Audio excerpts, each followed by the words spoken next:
Avez-vous déjà réfléchi à la façon dont la Bible nous est parvenue? Comment un livre aussi ancien a-t-il pu traverser des millénaires, des guerres, des empires et des persécutions sans perdre son essence? Connaissez-vous vraiment l'histoire de ce livre sacré ou simplement des fragments que vous avez entendus tout au long de votre vie? La Bible n'est pas seulement un livre. C'est un témoignage vivant de foi, un témoignage de l'humanité avec Dieu et un voyage qui a commencé il y a des milliers d'années. Mais son histoire n'est pas aussi simple qu'il y paraît. Il y a eu des moments où il a été presque détruit, des moments où peu de gens pouvaient le lire et des passages qui ont été cachés pendant des siècles.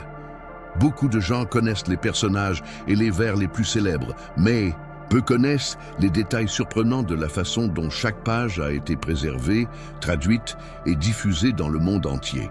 Qui a réellement écrit la Bible? Comment est-il devenu le livre le plus influent de l'histoire? Et quel mystère cela recèle-t-il que la plupart des gens n'ont jamais compris? Préparez-vous à le découvrir, l'histoire complète de la Bible comme vous ne l'avez jamais vue auparavant. Depuis les premiers écrits jusqu'à son arrivée entre nos mains, vous verrez chaque détail de ce voyage épique. L'histoire de la Bible ne commence pas par un livre relié, ni même par un rouleau complet. Avant qu'il y ait quelque chose que l'on puisse appeler Bible, les premiers mots de la révélation divine étaient enregistrés sous une forme simple, souvent sur des morceaux de pierre, des tablettes d'argile et plus tard sur du parchemin. Mais qui a écrit ces premiers mots?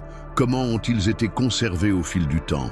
La tradition judéo-chrétienne croit que les premiers écrits bibliques ont été inspirés par Dieu et consignés par des hommes choisis. Dans le cas de l'Ancien Testament, les textes les plus anciens ont commencé à être écrits sur 3500 ans. Moïse, considéré comme l'un des principaux auteurs anciens, aurait écrit les 5 premiers livres de la Bible, connus sous le nom de enregistrés au Pentateuque. Ces écrits relatent la création du monde, l'histoire des patriarches, la libération du peuple hébreu de l'Égypte et les lois qui guideraient la nation d'Israël. Mais avant d'être écrite, l'histoire de la Bible a commencé oralement. Pendant des siècles, les histoires de la création, du déluge et des patriarches ont été transmises de génération en génération par la tradition orale. À une époque sans papier ni encre abordable, la parole était le principal moyen de préserver les connaissances. Les anciens Hébreux avaient l'habitude d'apprendre à leurs enfants à répéter ces histoires jusqu'à ce qu'elles soient ancrées dans la mémoire du peuple. Cela garantissait que même avant leur enregistrement, les messages sacrés ne seraient pas perdus. Au fil du temps, la nécessité d'enregistrer ces histoires est devenue évidente. Les civilisations du monde entier commençaient déjà à utiliser l'écriture pour les documents juridiques et administratifs. Chez les Hébreux, l'écriture servait à immortaliser non seulement les événements, mais aussi l'alliance entre Dieu et son peuple. L'hébreu ancien, utilisé dans les premiers textes bibliques, était écrit sur du papyrus, du cuir ou de l'argile. Les scribes, chargés de cette tâche, prenaient un soin extrême à éviter les erreurs. Les 10 commandements, par exemple, ont été écrits par Dieu lui-même sur des tablettes de pierre données à Moïse sur le mont Sinaï. Cela montre que dès le début, la communication divine dépendait non seulement de la voix humaine, mais aussi d'enregistrements physiques. Ce fut l'un des premiers documents sacrés que les gens emportèrent avec eux tout au long de leur histoire. Au fil du temps, les écrits se sont multipliés. Les prophètes, les rois et les prêtres commencèrent à consigner des événements importants, des messages divins et des prophéties. Des livres tels que les psaumes, les proverbes et les écrits des prophètes ont commencé à être ajoutés à l'ensemble sacré. Le livre d'Isaïe, par exemple, contient des prophéties détaillées sur l'avenir d'Israël et même du Messie. Chaque génération a vu la nécessité de préserver ces mots en veillant à ce qu'ils soient copiés fidèlement afin que rien ne soit perdu. Cependant, l'écriture dans les temps anciens était confrontée à de grands défis. Contrairement aux livres modernes, les textes bibliques ont été écrits en rouleaux de parchemin, fabriqués à partir de peau d'animal. Chaque rouleau était long et nécessitait un travail minutieux à produire. De plus, les copies doivent être faites à la main et toute erreur peut compromettre le sens du texte. Les scribes prenaient cette tâche très au sérieux car ils pensaient qu'il s'agissait de paroles sacrées. La préservation de ces écrits était essentielle pour que la Bible nous parvienne. Pendant des siècles, malgré les guerres et les persécutions, les textes ont été soigneusement copiés et protégés. La plupart des documents bibliques les plus anciens dont nous disposons aujourd'hui ont été découverts dans des grottes et des ruines, ce qui montre que Dieu a toujours veillé à la préservation de sa parole. Ainsi, la Bible a commencé simplement avec des mots gravés dans la pierre, suivis d'écrits sur des parchemins fragiles, mais toujours porteurs de messages éternels. Ce qui a commencé comme une tradition orale et des documents isolés allait bientôt devenir le livre le plus influent de l'histoire de l'humanité. Nous allons maintenant voir comment ces écrits ont été organisés, protégés, voire menacés au fil des siècles, dans un parcours fascinant qui a façonné l'histoire de la foi. La Bible est un livre unique. Bien qu'il ait été écrit par des mains humaines, son inspiration vient de quelque chose de bien plus grand. Mais comment est-ce arrivé? Comment Dieu a-t-il utilisé des gens ordinaires pour enregistrer ces paroles et s'assurer qu'elles nous parviennent sans être perdues dans l'histoire?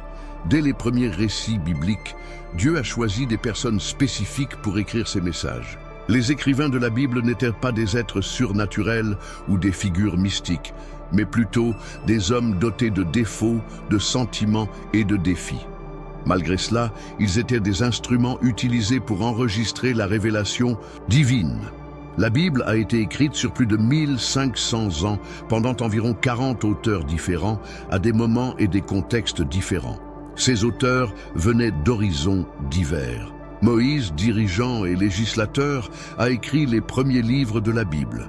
David, roi et guerrier, a écrit des psaumes qui expriment tout, de la joie la plus profonde à l'angoisse de l'âme. Isaïe, un prophète, a transmis des messages de jugement et d'espoir. Matthieu, un publicain, est devenu disciple de Jésus et a enregistré son ministère. Paul, persécuteur des chrétiens, a eu une rencontre transformatrice avec le Christ et a écrit des lettres qui façonnent encore aujourd'hui la foi chrétienne. Même avec cette diversité d'auteurs, le message de la Bible est resté cohérent. Cela n'a été possible que parce que l'inspiration ne venait pas de ses propres idées, mais de la direction divine. La Bible elle-même déclare ceci. Toute écriture est inspirée de Dieu et utile pour enseigner, pour convaincre, pour corriger et pour instruire dans la justice. 2 Timothée 3, 16. Mais comment est née cette inspiration? Dieu n'a pas dicté mot pour mot aux auteurs. Il a utilisé leurs expériences, leur personnalité et leur style d'écriture pour communiquer son message. Cela explique pourquoi les livres de la Bible ont des styles différents. Les psaumes sont poétiques, les évangiles sont narratifs, les lettres de Paul sont directes et pleines d'instructions, et les livres prophétiques sont pleins de visions et de symbolisme. Souvent, les écrivains ne comprenaient pas pleinement tout ce qu'ils écrivaient. Les prophètes comme Daniel ont reçu des visions qu'ils ne comprenaient pas entièrement, mais ils ont fidèlement obéi et ont enregistré ce que Dieu leur a révélé.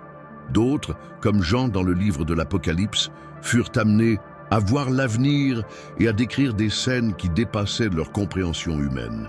Outre l'inspiration, un autre facteur impressionnant est la préservation de ces écritures. À une époque sans imprimante ni copie numérique, chaque mot devait être copié à la main. Les scribes hébreux faisaient preuve d'une rigueur absolue pour éviter les erreurs. Si une seule erreur était trouvée sur un parchemin, elle pouvait être écartée pour garantir que la parole de Dieu soit transmise parfaitement. Au fil des siècles, les manuscrits bibliques sont passés entre des mains différentes. Ils ont été cachés pour éviter la destruction, transportés dans différentes parties du monde et traduits dans d'innombrables langues. Pourtant, son message est resté intact. Cela soulève une question intrigante. Comment un livre écrit par autant de personnes différentes à des époques aussi lointaines, peut-il maintenir une unité aussi impressionnante? La réponse réside dans l'essence même de la Bible. Bien qu'il ait été écrit par des mains humaines, son message venait directement de Dieu. Chaque mot a été préservé dans un but précis, afin que les générations futures aient accès à la vérité qui ne change jamais.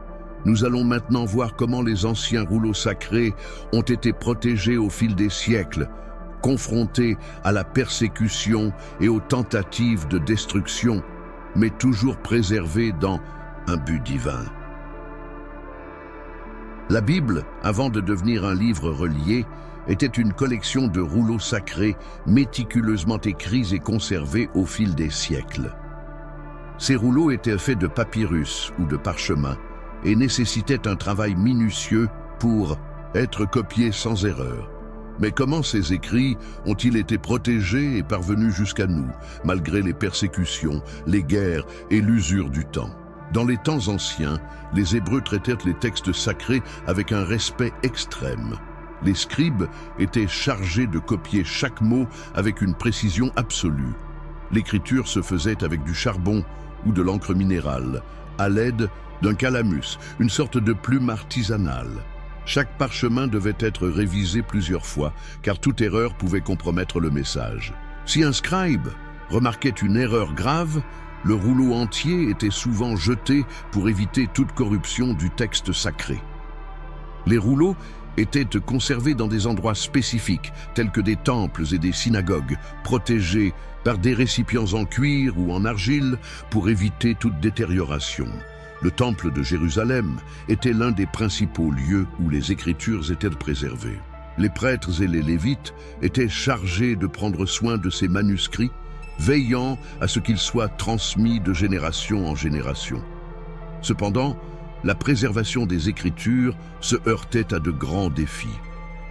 Lors des invasions israéliennes, les ennemis détruisaient souvent des documents sacrés pour tenter d'effacer la foi du peuple hébreu. Un exemple frappant est la destruction du premier temple par Nabuchodonosor, roi de Babylone, en 586 a.C. De nombreux rouleaux ont été perdus lors de cet événement, mais les Juifs, déterminés à maintenir leur foi vivante, ont réécrit les Écritures à partir des copies conservées. Un autre moment de grand risque s'est produit dans le século, Eudeus-Incite, lorsque le roi Antiochus IV Épiphane tenta d'éradiquer la culture juive. Il interdit la lecture de la Torah et ordonna que tous les rouleaux sacrés soient brûlés. Malgré cela, les Juifs cachaient des manuscrits dans des grottes et d'autres lieux secrets, garantissant ainsi la survie de la parole de Dieu. La plus grande découverte moderne de ces manuscrits a eu lieu en 1947, avec le manuscrit de la Mer Morte. Ces textes, cachés pendant des siècles dans des grottes proches de la Mer Morte, contenaient des copies de livres bibliques prouvant l'incroyable préservation des Écritures. Malgré le temps et les conditions défavorables, les textes étaient presque identiques aux versions déjà connues, prouvant que les anciens scribes avaient été extrêmement fidèles dans la copie des Écritures. Le souci de préserver la Bible ne se limitait pas à la période de l'Ancien Testament. Les premiers chrétiens ont également été persécutés pour avoir conservé des écrits sacrés. Dans l'Empire romain, à l'époque de Néron et de Dioclétien, toute personne trouvée en possession d'un manuscrit chrétien pouvait être condamnée à mort. Pourtant, des copies étaient faites secrètement, cachées et distribuées parmi les fidèles. La lutte pour préserver la Bible montre que, même face à la plus grande adversité, Dieu a toujours veillé à ce que sa parole ne soit pas effacée. Le fait que nous disposions aujourd'hui de textes bibliques complets, même après des millénaires de défis, est la preuve que ce message était bien plus que de simples mots inscrits sur d'anciens rouleaux. Elle portait un dessein divin qu'aucune force humaine ne pouvait détruire. Découvrons comment ces rouleaux sacrés ont traversé des siècles de défis, résistant aux guerres, aux persécutions et au temps lui-même, jusqu'à ce qu'ils fassent partie de la Bible que nous connaissons aujourd'hui. La Bible, telle que nous la connaissons aujourd'hui, n'est pas apparue d'un seul coup. Pendant des siècles, les écrits sacrés ont été rassemblés, copiés et conservés. Mais tous les textes qui circulaient parmi les fidèles ne sont pas entrés dans ce que l'on appelle canon biblique. De nombreux livres ont été débattus, acceptés par certains groupes et rejetés par d'autres. Mais après tout, quels livres ont été presque laissés de côté? Et pourquoi certains étaient-ils considérés comme sacrés alors que d'autres ne l'étaient pas? L'Ancien Testament s'est formé sur plusieurs siècles. Les livres de la loi, Pentateuque, les écrits historiques, les psaumes et les prophètes étaient largement reconnus par les Juifs. Cependant, il existait d'autres textes religieux que tout le monde n'acceptait pas. Certains de ces livres ont été deutérocanoniques, comme Tobias, Judith, Maccabée, Sagesse, Ecclésiastique et Baruch. Ils ont été conservés dans la traduction grecque de la Bible hébraïque, appelée la 70, mais ils ne furent pas unanimement acceptés parmi les Juifs. Au fil du temps, ces livres sont devenus un sujet de débat. Au 1er siècle, après J.C., après la destruction du temple de Jérusalem, les rabbins juifs ont consolidé le canon hébreu, laissant de côté ces écrits. Les chrétiens ont continué à utiliser la Septante, incluant ces livres dans leur Bible. Plus tard, pendant la Réforme protestante, Martin Luther a remis en question l'inclusion des deutérocanoniques, et les Bibles protestantes ont commencé à les omettre alors que les Bibles catholiques les conservaient. Dans le Nouveau Testament, la sélection des livres n'était pas non plus immédiate. Dans les premiers siècles du christianisme, de nombreuses lettres et évangiles circulaient parmi les fidèles. En plus des 4 évangiles que nous connaissons, Matthieu, Marc, Luc et Jean, il y avait d'autres évangiles qui n'étaient pas inclus, comme le évangile de Thomas et le évangile de Pierre. Ces textes, bien qu'ils mentionnent Jésus, contenaient des enseignements considérés comme divergents de la foi chrétienne primitive et, par conséquent, n'étaient pas reconnus comme inspirés. Les lettres apostoliques ont également subi un processus de reconnaissance. Les lettres de Paul furent très tôt largement acceptées, mais certaines, comme Hébreux, Jacques et Apocalypse, furent débattues pendant un certain temps avant d'être définitivement incluses dans le canon du Nouveau Testament. Ce n'est qu'au IVe siècle, lors de conciles comme celui d'Hippone, 393 après J.C., et de Carthage, 397 après J.C., qu'il y eut une définition officielle des livres acceptés par l'Église. La formation de la Bible a été un processus long et minutieux, avec de nombreuses discussions et discernements spirituels. L'objectif n'était pas seulement de rassembler les écrits anciens, mais de reconnaître ceux qui apportaient réellement la révélation divine. Si certains livres ont été presque laissés de côté, c'est parce que chaque mot inclus devait refléter la vérité de la foi chrétienne. Tout au long de l'histoire, de nombreux textes se sont disputés une place dans l'Écriture, mais seuls ceux considérés comme divinement inspirés ont été préservés. Nous allons maintenant voir comment la Bible a fait face aux persécutions et aux tentatives de destruction, tout en continuant à résister au temps. Depuis les temps anciens, la Bible a fait l'objet de nombreuses tentatives de destruction. Les dirigeants, les empires et les chefs religieux ont tenté de la réduire au silence, de la brûler et de la bannir. Mais, chose impressionnante, elle a toujours survécu. Comment un livre a-t-il réussi à résister à des siècles de persécutions et d'attaques? L'un des premiers défis majeurs s'est produit sous le règne de l'Empire babylonien. Lorsque Nabuchodonosor conquit Jérusalem en 586 a.C., le temple de Salomon fut pillé et détruit. De nombreux rouleaux sacrés ont été brûlés ou emportés à Babylone. Cependant, les Juifs ont maintenu leur foi vivante, préservant les textes bibliques grâce à la tradition orale et aux copies qu'ils ont réussi à conserver. Durant la période de l'Empire grec, Antiochus IV, Épiphane, tenta d'éradiquer la culture juive. Il a profané le temple et interdit la lecture de la Torah sous peine de mort. Malgré cela, les croyants ont caché les manuscrits dans des grottes et des lieux secrets, s'assurant que la parole de Dieu ne serait pas effacée de l'histoire. Avec l'arrivée du christianisme, de nouvelles persécutions sont apparues. Dans l'Empire romain, les chrétiens étaient considérés comme une menace pour le pouvoir de César. Sous le règne de Néron et plus tard de Dioclétien, toute personne trouvée en possession d'une copie des Écritures pouvait être condamnée à mort. Dans 303 de Christ, Dioclétien ordonna la destruction de toutes les Écritures chrétiennes. Des églises ont été incendiées, des manuscrits ont été brûlés et de nombreux croyants ont payé de leur vie la protection des textes sacrés. Malgré cela, la Bible n'a pas disparu.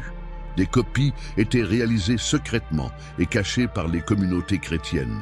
De nombreux textes bibliques étaient conservés dans des monastères, et les moines consacraient leur vie à la transcription des manuscrits. Au fil des siècles, les persécutions se sont poursuivies sous différentes formes. Au Moyen Âge, l'Église restreignait l'accès aux Écritures, interdisant leur traduction dans les langues courantes. Des personnes comme John Wycliffe et William Tyndale ont été persécutés pour avoir traduit la Bible en anglais, permettant ainsi aux gens un accès direct à la parole de Dieu. Même à l'époque moderne, la Bible continue d'être interdite dans certains pays. Les gouvernements autoritaires tentent de restreindre l'accès, mais le message sacré persiste, traversant les frontières et résistant à toute tentative de l'effacer. Tout au long de l'histoire, nombreux sont ceux qui ont tenté de faire taire la Bible, mais celle-ci a toujours trouvé le moyen de survivre. Nous allons maintenant voir comment, à certaines époques, lire ou posséder un exemplaire des Écritures était considéré comme un crime. Pendant des siècles, la Bible a été au centre d'interdits et de persécutions. Il y avait des moments où posséder ou lire les Écritures pouvait coûter la vie. Mais pourquoi un livre saint était-il considéré comme si dangereux? Qui a tenté d'empêcher sa lecture et quelles ont été les conséquences pour ceux qui ont bravé ces interdictions? Au Moyen Âge, l'Église catholique exerçait un grand contrôle sur l'interprétation de la Bible. L'accès aux Écritures était réservé au clergé et les textes étaient rédigés uniquement en latin, langue que la majorité de la population ne comprenait pas. Toute tentative de traduire la Bible dans la langue du peuple était considérée comme une menace pour le pouvoir religieux et politique. L'un des premiers à contester cette imposition fut John Wycliffe, au XIVe siècle. Il a traduit la Bible en anglais, permettant ainsi à davantage de personnes de lire les Écritures. Cependant, après sa mort, l'Église a déclaré ses idées hérétiques, a exhumé sa dépouille et a brûlé ses os en guise de punition symbolique. Ses partisans, connus sous le nom de Lollardos, ont été persécutés et beaucoup ont été tués pour avoir diffusé leur traduction. Au XVIe siècle, William Tyndale suivit le même chemin. Il fut l'un des principaux responsables de la première Bible imprimée en anglais, défiant directement les autorités religieuses. Pour cette raison, il fut condamné comme hérétique et brûlé vif. Ses dernières paroles furent un cri à Dieu. « Seigneur, ouvre les yeux du roi d'Angleterre ». Peu de temps après, sa traduction a influencé la création de la Bible King James Version, l'une des plus connues à ce jour. Dans le même temps, le Inquisition semait la terreur face à toute tentative de traduction ou d'interprétation de la Bible sans l'approbation de l'Église. Les livres sacrés étaient brûlés publiquement et ceux qui les possédaient étaient accusés d'hérésie. Le simple fait de lire la Bible peut entraîner la prison, voire la mort. Même après la réforme protestante, dans plusieurs pays, la lecture de la Bible était encore soumise à des restrictions. Sous le régime communiste, dans des pays comme l'Union soviétique et la Chine, la possession des Écritures était interdite, et ceux qui tentaient de les distribuer étaient persécutés. De nombreux exemplaires de la Bible ont été introduits clandestinement dans ces lieux, cachés dans des expéditions de marchandises et même dans de fausses pages d'autres livres. Malgré toutes les tentatives de censure et de destruction, la Bible a continué à se répandre dans le monde entier. Aujourd'hui, c'est le livre le plus traduit et distribué de l'histoire. Mais la lutte pour que son message reste accessible a coûté la vie à de nombreuses personnes. À chaque génération, il y a eu ceux qui ont tout risqué pour que les Écritures arrivent entre les mains du peuple. Il est désormais temps de comprendre comment les traductions de la Bible ont révolutionné sa diffusion et l'ont rendue accessible au monde entier. Pendant des siècles, la Bible était limitée à quelques langues, la rendant inaccessible à une grande partie de la population. Mais l'histoire a changé lorsque des hommes courageux ont décidé de traduire les Écritures pour que tout le monde puisse les comprendre. Cette révolution a non seulement transformé la foi chrétienne, mais a également changé le cours de l'histoire. Avant l'invention de l'imprimerie, la Bible était copiée à la main, un processus long et coûteux. Seuls les prêtres et les érudits avaient accès aux Écritures, qui étaient principalement écrites en hébreu, grec et latin. Ceux qui ne maîtrisaient pas ces langues dépendaient de l'interprétation de l'Église. Cela a changé lorsque les réformateurs et les linguistes ont consacré leur vie à rendre la parole de Dieu accessible à tous. Au XIVe siècle, John Wycliffe traduit la Bible en moyen anglais, défiant le pouvoir de l'Église. Sa traduction a été réalisée à partir de la Vulgate latine et diffusée clandestinement. Cela a inspiré d'autres à poursuivre son travail. Des siècles plus tard, Martin Luther traduit la Bible en allemand, permettant aux gens d'avoir un contact direct avec les Écritures. Sa traduction est devenue un symbole de la réforme protestante et a contribué à répandre le christianisme réformé à travers l'Europe. Mais la grande révolution s'est produite au XVe siècle, avec l'invention du Presse Gutenberg. Avant cela, chaque exemplaire de la Bible prenait des mois, voire des années, mais grâce à l'imprimerie, des milliers d'exemplaires pouvaient être produits rapidement. La première Bible imprimée par Gutenberg, en 1455, a marqué le début d'une nouvelle ère, rendant les Écritures plus accessibles et impossibles à effacer. Au cours des siècles suivants, la Bible fut traduite en plusieurs langues. Dans 1611 a été publiée Bible du roi Jacques, King James Version, l'une des versions anglaises les plus influentes. D'autres traductions ont vu le jour dans le but de rendre le texte plus compréhensible, comme la Bible de Genève qui a influencé les pèlerins qui ont colonisé l'Amérique. Aujourd'hui, la Bible est disponible dans plus de 3500 langues, couvrant presque toutes les nations du monde. Des organisations comme Société biblique et traducteurs de la Bible Wycliffe, ils travaillent continuellement pour apporter la parole de Dieu à des groupes qui n'ont pas encore accès aux Écritures dans leur propre langue. Les progrès de la technologie ont également apporté de nouvelles façons de diffuser la Bible. En plus des versions imprimées, des millions de personnes accèdent aux Écritures sur des applications, des sites web et même sous forme audio, permettant à la parole d'atteindre des endroits où la distribution physique est encore difficile. La révolution de la traduction a permis que la Bible ne soit pas confinée à un petit groupe, mais qu'elle soit partagée avec le monde entier. Et ce voyage se poursuit, alors que les nouvelles générations trouvent des moyens de perpétuer le message sacré. Explorons maintenant l'impact de la Bible sur l'histoire de l'humanité et comment elle a façonné des civilisations entières. La Bible n'est pas seulement un livre religieux. Son influence s'étend à tous les domaines de la société.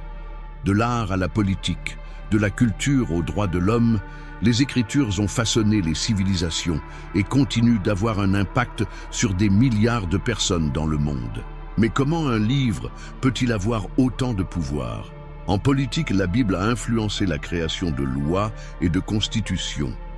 De nombreux principes de justice et de droits de l'homme étaient fondés sur les enseignements bibliques. Au XVIIIe siècle, par exemple, pères fondateurs des États-Unis ont utilisé les valeurs chrétiennes comme base de leur constitution. Au XIXe siècle, les chrétiens ont mené des mouvements contre l'esclavage, inspirés par l'idée que tous les êtres humains ont été créés à l'image de Dieu. Dans le domaine de la culture et de l'art, la Bible a inspiré certaines des plus grandes œuvres de l'humanité. Les artistes M. Michel-Ange, Léonard de Vinci et Rembrandt créaient des peintures et des sculptures basées sur des scènes bibliques.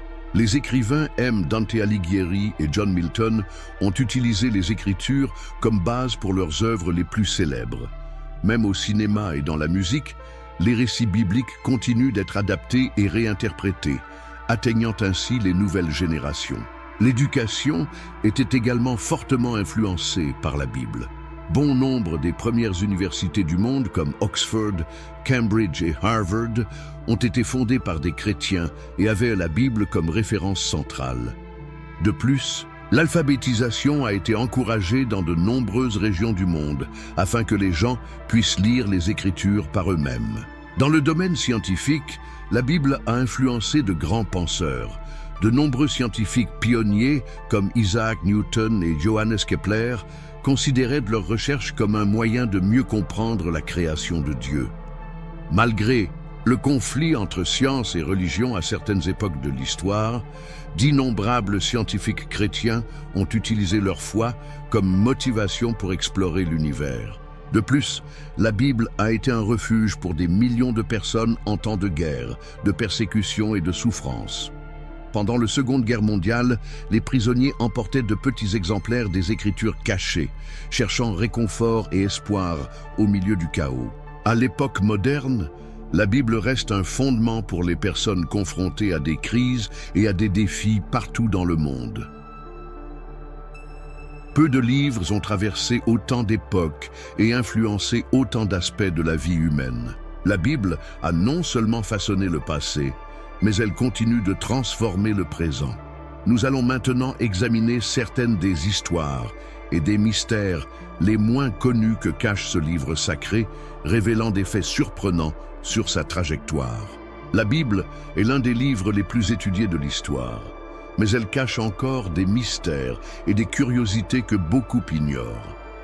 Il existe des faits surprenants sur sa structure, ses messages cachés, et même des événements qui défient toute explication logique. Quels sont ces détails que peu de gens remarquent? L'un des aspects les plus fascinants de la Bible est son composition numérique. De nombreux passages suivent des schémas mathématiques précis, comme la récurrence du nombre 7, qui symbolise la perfection et la totalité. Le livre de la Genèse, par exemple, décrit la création du monde en 7 jours, et dans l'Apocalypse, nous trouvons 7 églises, 7 sceaux et 7 trompettes. Ce modèle apparaît à plusieurs reprises dans les Écritures. Un autre fait curieux est que la Bible a été écrite autour 40 auteurs, tout au long de 1500 ans, mais maintient un message cohérent. Même sans communiquer entre eux, les écrivains bibliques racontent la même histoire de rédemption, renforçant ainsi la croyance que leur inspiration provenait d'une seule source divine. De plus, la Bible fut le premier livre imprimé au monde. Johannes Gutenberg a choisi les Écritures pour inaugurer la révolution de l'imprimerie au XVe siècle, ce qui en fait le livre le plus reproduit de l'histoire. Actuellement, il dépasse déjà le 5 milliards d'exemplaires vendus, étant le livre le plus lu et traduit de la planète. Il y a aussi des passages qui défient les explications rationnelles. La traversée de mer Rouge, le soleil est toujours dans le ciel. L'époque de Josué et les prophéties qui se sont réalisées tout au long de l'histoire sont quelques-uns des événements qui intriguent les érudits et qui continuent de faire l'objet de débats jusqu'à ce jour. Un autre détail surprenant est qu'il y a des messages cachés dans les Écritures. Certains mots et expressions, lorsqu'ils sont analysés dans le texte original hébreu et grec, révèlent des significations profondes qui ne sont pas visibles dans les traductions courantes. De nombreux érudits soulignent que certains versets ont code numérique et des motifs qui renforcent la complexité et l'authenticité du texte. Bien qu'elle soit un livre très ancien, la Bible continue de révéler des secrets à chaque nouvelle découverte. À chaque fouille archéologique ou étude approfondie, de nouvelles preuves émergent qui renforcent son importance et son impact sur l'humanité. Mais au-delà des curiosités, il y a quelque chose d'encore plus impressionnant. Pourquoi, même après tant de siècles, la Bible continue-t-elle de transformer des vies? C'est ce que nous allons explorer ensuite. Bien qu'elle ait été écrite il y a des milliers d'années, la Bible reste le livre le plus lu, étudié et influent au monde. Contrairement à d'autres textes anciens tombés dans l'oubli, leurs paroles transforment encore des vies et façonnent les sociétés. Mais qu'est-ce qui fait que ce livre reste si pertinent encore aujourd'hui? L'une des raisons est votre message intemporel. La Bible traite de thèmes universels tels que la foi, l'espérance, l'amour, la justice et la rédemption. Ces enseignements s'appliquent à toutes les générations, quelle que soit la culture ou l'époque. De plus, ces prophéties, dont beaucoup se sont réalisées, renforcent sa crédibilité et fascinent les érudits et les croyants du monde entier. Un autre facteur est votre impact sur la spiritualité des gens. Des millions de personnes trouvent réconfort et orientation dans ces paroles. En temps de crise, de guerres et de difficultés, la Bible reste une source de force et de réconfort. Les rapports faisant état de transformations personnelles sont fréquents, allant d'anciens criminels qui ont changé leur vie à des personnes qui ont trouvé un but plus grand après avoir lu leur message. La Bible a également survécu grâce à dévouement de ses copieurs, traducteurs et diffuseurs. Des anciens scribes aux missionnaires modernes, d'innombrables hommes et femmes ont risqué leur vie pour que leurs paroles parviennent à toutes les nations. Aujourd'hui, grâce à la technologie, il est possible d'y accéder dans les applications, l'audio et même les réseaux sociaux, amenant votre message là où cela était auparavant impossible. En outre, la science et l'archéologie continuent d'apporter des découvertes qui confirment les événements, les lieux et les personnages décrits dans la Bible, renforçant ainsi sa pertinence historique. Manuscrits anciens, comme manuscrits de la Mer Morte, a prouvé que son contenu est resté pratiquement inchangé pendant des siècles, renforçant ainsi son authenticité. Aucun autre livre n'a fait face à autant de persécutions et de tentatives, de destruction, et n'est pourtant resté inébranlable. Qu'elle soit un guide spirituel, une référence historique ou une source de sagesse, la Bible continue d'avoir un impact sur le monde d'une manière qui va au-delà de la religion. Le parcours de la Bible prouve que son message ne se limite pas au passé, mais continue de vivre dans le présent et continuera de façonner l'avenir. Ce qui la rend spéciale n'est pas seulement son histoire, mais aussi le fait que ses paroles parlent encore au cœur de millions de personnes, génération après génération. Merci beaucoup d'avoir regardé cette vidéo jusqu'à la fin. Maintenant, dites-moi qu'avez-vous le plus appris de cette vidéo?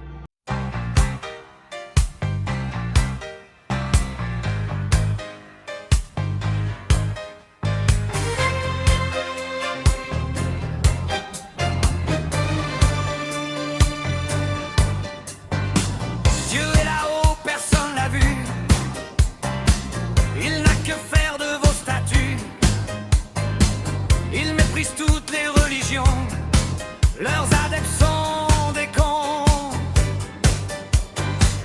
Dieu s'endort mais sans armure, d'un souffle il brise tous vos murs. Vos cœurs d'esclaves sont impurs.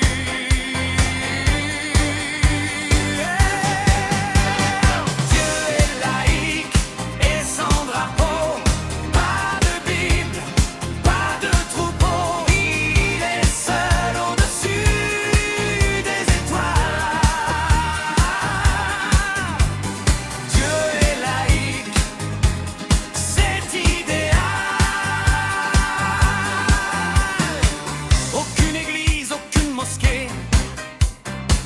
Je méprise tous ces tarés. Je préfère garder le silence, libre des chaînes de l'arrogance. Je tourne le dos à vos idoles, vos cultes pourris, vos idées folles. Loin de vos synagogues qui puent, loin de vous, loin des barbus. Pas besoin de genoux au sol, il préfère un cœur qui s'envole. Dieu est laïque et sans drapeau, pas de Bible, pas de troupeau. Il est seul au-dessus